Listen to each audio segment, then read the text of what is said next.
this young lady. Earn money and retire in style. Discuss your strategy based on the range below. In which country do you think that you could work, save, and invest the most money? After retirement, which country do you think you could have the best life in and why?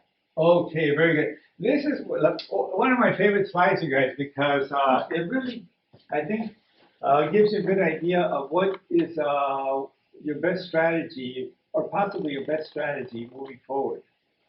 So let me go there, and go here, and just click on that. Paste and go. Okay, so this is from Wikipedia. It's a list of countries by gross domestic product in nominal means dollars, okay? Because the United States dollar is the world currency per person, per capita. Capita in Latin means head, cabeza, whatever, okay? And there's an interesting map here. It's a map, and as you can see here, the countries that are in blue have a per capita GDP of over $60,000 a year. The ones in green, 50 to 60. The ones in light, medium green, 40 to 50. The ones in light green, 30 to 40. The ones in really light green, 20 to 30. Yellow, it's 10 to 20. Yellow, orange, 5 to 10. Orange is 2,000 to 5,000. Red is 1,000 to 2,500 per year. This is like I don't know, maroon or something, 500 a year, to 1,000 a year, and then the dark brown, less than $500 per year. Okay, that's the data. Okay, let me see if I can get rid of this. I want to get rid of this thing. Okay, so the rich countries are either in blue or green. Okay, those are the rich countries. So based on this data, would you say, with the exception of these two countries, blocking these countries out, Australia and New Zealand. Let me see if I have something that I can block it. So we're not looking at them. Okay. So with the exception of these two countries here, that doesn't mean. Would you say the rich countries are in the northern hemisphere or the southern hemisphere? No. They're in the north. They're in the north countries. And we saw earlier that the poorest countries are in brown or maroon. Would you say the poorer countries are in the north and the south? The south. Okay. So as you just told me, the rich countries are in the north, right? You have Canada, United States, Europe, and Japan, Korea, and the poor countries in the south. Okay, with the exception of Australia and New Zealand. Okay. So what that tells me, or probably tells you, that if you're born in one of these poor countries, what's your best strategy? Move where? The green and blue. Move north. Don't tell this to Donald Trump, okay? He's going to hate to hear this. He does not want to hear this, right? Donald Trump is in favor of immigration or against immigration? Against. He's against. So don't tell him this, because he's going to get mad, okay? If you're born in the southern hemisphere, your best bet is move north, okay? Unless your family is very wealthy, right? Every country has wealthy families, right? So if you're president, your father's the president of a country, or you're a president of a company or something, that's another story. But for most people, their best bet is move north, okay? And let's find out which are the countries where you can make the most money, okay? In the north, of course, okay? And this is data that's coming from the United Nations, the International Monetary Fund, and the World Bank. Okay, and let's see, this is pretty big. I don't think it's make it. Okay. So what we find out when we look at this data is that, first of all, the United States is not the richest country in the world. Okay, when I tell this to Americans, sometimes get angry and upset, okay, but that's obviously true, right? The United States is not the richest country in the world. The United States is the most powerful country in the world because we have a high per capita GDP, and we have 325 million people multiplied by a high standard of living. That's what makes this country powerful. But we're not the richest country in the world. Okay? What we find out is that we have at least, let's see, let's count. Okay, right. 1, 2, 3, 4, 5, 5 super rich countries. Okay, 5 super rich countries. Beginning with Monaco. The per capita GDP in Monaco is about $200,000 per person per year. Okay. Liechtenstein, the per capita GDP there is about $170,000 per person per year. Okay. Okay. Luxembourg, their per capita GDP is about $120,000 per person per year. Okay. Bermuda, their per capita GDP is roughly about the same, about $120,000 per person per year. Okay. And then Ireland, whose per capita GDP is about $100,000 per person per year. Okay, those are the richest countries. Okay, all of these countries have horrible weather. Okay, Liechtenstein, Luxembourg, Bermuda, Ireland, they're all freezing cold. Okay, Monaco has weather like California. So I think based on this data, clearly Monaco is the best country in the world. It's really a city, but clearly it's the best country in the world. As a student, I told this to my Brazilian students. One of my Brazilian students went to Monaco. So, he came back. I don't know why he came back, but I guess he went to Monaco to try it out, But it's going to be an expensive country. Okay, so we did some 5 super rich countries, and then we get into the rich countries. Okay, Switzerland, Norway, the weather's horrible. Switzerland, the weather's horrible. Isle of Man, the weather's horrible. Cayman Islands, let's find out. Well, usually there's a map, but there's no map in this case. Okay, there's a map. Hello. Hello. Okay. Probably terrible weather. Qatar, very hot. Average temperature, I think, is 150 degrees all year. Okay, the Singapore, hot and sticky weather. Finally, we get to the United States as number 7. Okay, so the per capita GDP in the United States is about roughly $70,000 per person per year. Okay, so it is a rich country, but it's not a super rich country. It's nowhere near Monaco. Okay, you're talking 2 different universes here. Okay, you're talking rich versus super rich. Okay, so fortunately, you're in one of the rich countries. Okay, the per capita GDP in California is a little bit higher than it is in the United States. Okay. Okay, he's the director. Maybe he's an MBA student. Okay, so let's say that you didn't do anything. You didn't buy a house. You didn't save any money. You just partied up, booze and fast life. Okay. But you have Social Security. Okay, a lot of my students have gotten green cards. Okay, they got green cards either because of a job, or because they got married, or somewhere. Okay, so let's say you have a green card. That is probably should probably be one of your goals. Probably. Okay, what's the average Social Security payment in the United States starting January of this year? Average. Well, let me tell you what the minimum is. Okay. The minimum last year, the minimum Social Security, like you didn't work too much, you were just partying and monkeying around. Your minimum Social Security payment last year was $900 a month. Okay, so let's say you had $900 a month every month for the rest of your life, starting at age 62, which would be the minimum retire, the youngest you could retire, and you moved to Brazil or Vietnam. Could you have a pretty good life? And he says yes. Could you have a pretty good life in Vietnam with $900 a month? Yes. Okay, that's your minimum. Okay, the top last year was $3,200 a month. Okay, I have friends who made a lot of money. Their monthly every month they open up their phone and they have a deposit of $3,200 a month every month, like magic. Okay, that's the top. Okay, if you had that in Vietnam, in Brazil or Vietnam. And every month you check your account in your bank, and it said $3,200 a month. Could you have a good life? Okay, like that, right? Okay, but the average this year is $1,808. Let's say $1,800 a month. Okay.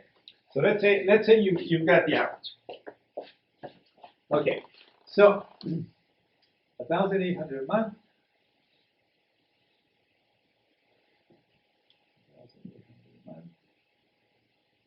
times 12 months is $21,000 a year. Okay, so let's go to, first let's look at nominal GDP. That would put you in the range of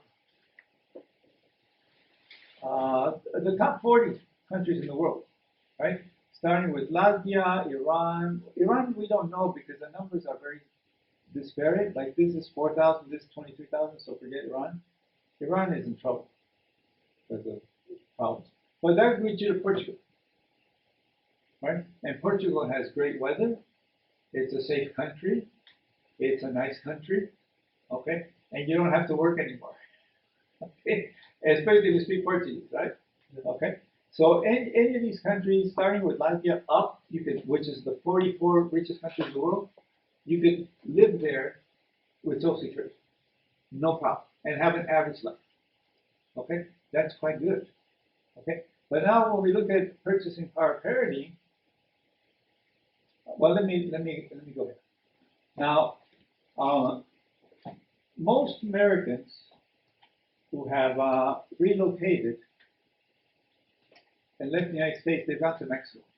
Okay, this is the country where the country that's receiving the largest number of Americans who have relocated, and they don't plan to come back. Okay, during the pandemic, the State Department calculates that roughly 3 million Americans and Canadians have permanently relocated to Mexico, and they're not going to come back. Why would they, right? Because let's say they have an online job where they're making $20,000 or $50,000 or $100,000 a year. Why would they want to come back? They're not going to come back. Okay, but so I want to use that as an example because that's the country where the country that's receiving the largest number of American expats. Okay, so the per capita GDP in Mexico is a little bit under 10,000. A little bit under, and it's a good number because it's easy to calculate. Okay, so that means that the average person in Mexico is making about $10,000 a year, a little bit less, a little bit more.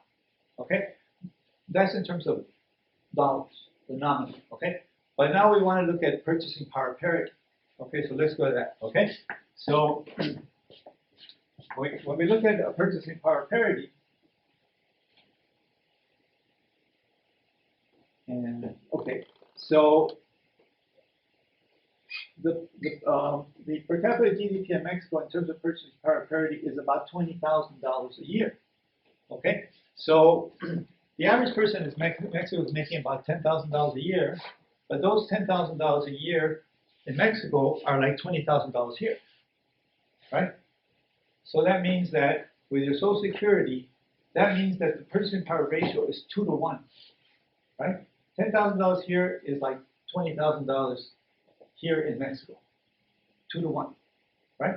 So that means that if your Social Security annual payment is $21,000, that's like $42,000 in Mexico, right? So you follow me? Okay. So if you were spending $42,000 here, would you have a good life, bad life, or so?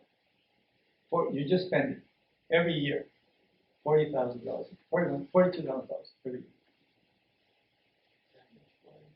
year. Yeah, it'd be about average here. Average for here, right? Average for here. So it's pretty good. Average here is pretty good. Nice house, nice car, nice area like that. Right? So the idea here is that you want to work in a rich country like the United States and try to make money as much as you can.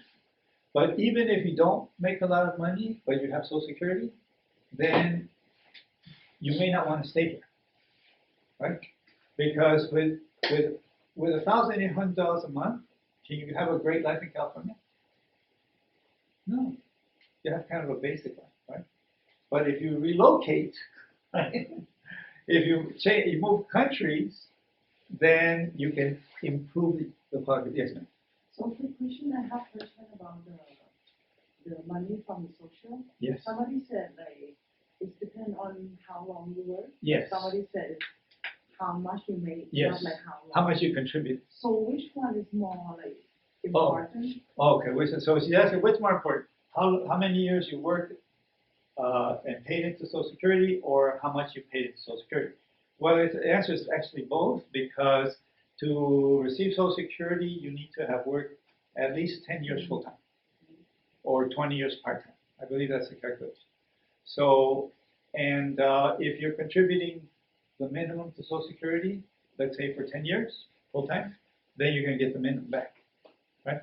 But if you're contributing a lot into Social Security fund, then your payment will be much larger.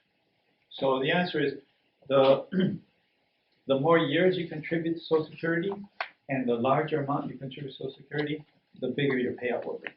How about like if somebody dies before time, where the money is going? Okay, that's a good question. Okay, because if let's say you marry somebody, okay, and let's say usually let's say it's a couple, okay, man and woman, could be two men or two women too, I think, but usually it's man and woman, okay. Let's say you marry a guy. Usually, who's older usually, the husband or the wife? The husband is usually older, okay. Who dies first usually, the husband or the wife? The husband, okay. So you marry a guy, and then he dies, right? But he already contributed to Social Security, maybe a lot, maybe a little bit, maybe a lot, right? Then would it be fair for the government to keep that money, or would it be fair for the government to give you the money? Which is fair? Because he already paid into the fund, right? Because Social Security is like a fund where you deposit money, and in theory, the government invests the money, and then when you retire, they give you your money back with interest. That's the idea, okay? I'm not sure if that's completely true, but that's the theory. You pay into Social Security, the government invests your money, and when you retire, they give you your money back with interest, right? So he did that, right? He paid into Social Security, the government took his money, hopefully invested it well, and then they're supposed to give him back his money with interest, but he died, so the government should keep the money, or they should give it to the wife. Why? Yes. So guess who gets the money?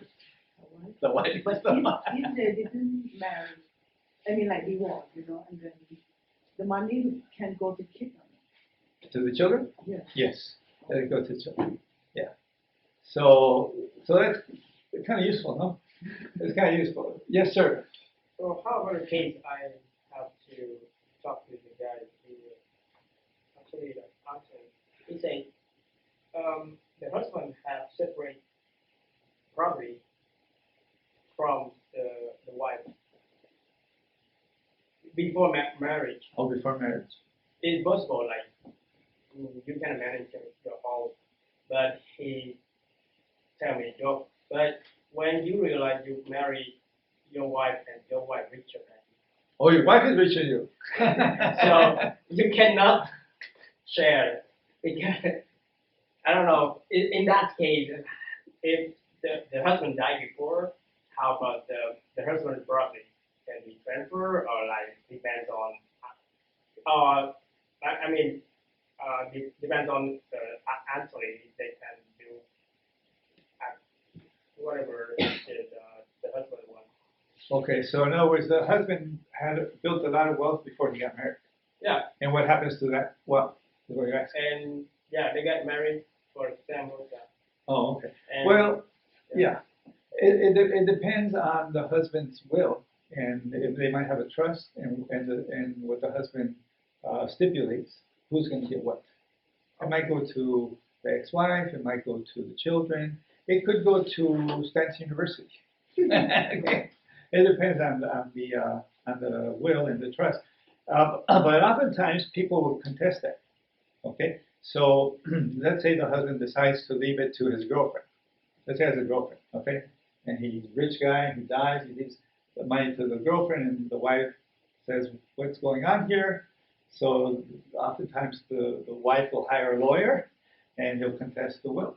He'll say, maybe he said this or that, but it's not fair, and I should get some part. Oftentimes it happens, especially if there's a lot of money involved. Okay. But anyway, the idea here is you want to work in a rich country like the United States, make as much money as you can, try to get Social Security, and then at some point you move. Right? Maybe, okay. A lot of people are moving from California to other states, right? especially Texas, New Mexico, Arizona, and Florida. Right? That's where they're moving because the cost of living there is cheaper than here. Right? So they made a lot of money in California, hopefully, and then they move there, and they take with them their California Social Security payments, right? And that's a way to up their standard of living. But none of those states have good weather. Okay, Florida has these horrible hurricanes,